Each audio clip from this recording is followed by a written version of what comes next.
Hey guys, I got one more review for you.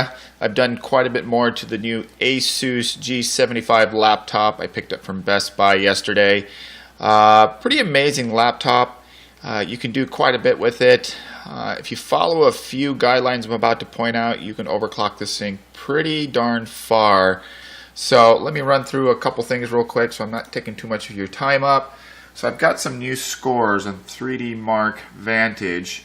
The original scores were like 11,300. You can see I'm at 12,019. And then when I go to, let's see here, CPU scores are 21,905. Graphics score is 10,447.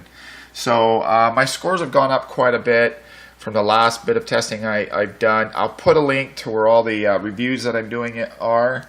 I've done some wattage testing, and you're going to be pretty impressed with the Sandy Bridge versus the Ivory Bridge, and of course this new Kepler core can do. So I've got some pictures up here at laptopforum.com. At idle, this thing is pulling 36.3 watts on average. Running 3D Mark Vantage, I'm pulling 86 watts on average.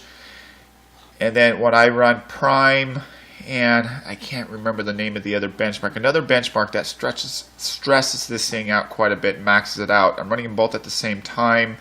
Prime 95 along with it. The most I can pull out is 141 watts out of the wall socket.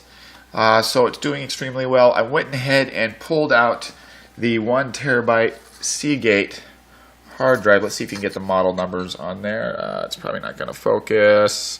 I pulled that out and I put the Corsair 60 gig GT SATA 3 in there. There was an update to the BIOS. Make sure you update your BIOS. There was an update to the graphics driver. I did that. Put a fresh install of Windows 64-bit Ultimate, and my scores went through the roof. My overclocking ability on the graphics memory is definitely a lot higher this time, and definitely a lot better. I haven't even played with the GPU clock, so my scores are already doing a lot better. Has not froze up on me. Last time I could only push the GPU memory so far, then it would lock up. This time it's gone about 200 megahertz more on the memory than it did last time. So I hope that helps. I'm going to put the 1 terabyte in there, use a 60 gig as a boot up, and start enjoying the machine until the next greatest thing comes out.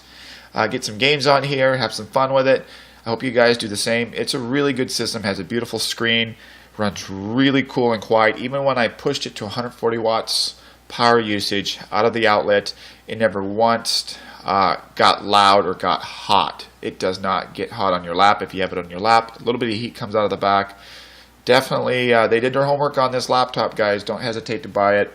There is a Samsung I'm going to test out that's coming out. It's a new Samsung gaming series with the 7000 card. I'm excited to get my hands on that. So I hope that helps. Enjoy. Feel free to ask some questions on my YouTube channel here. Take care. Have a great night.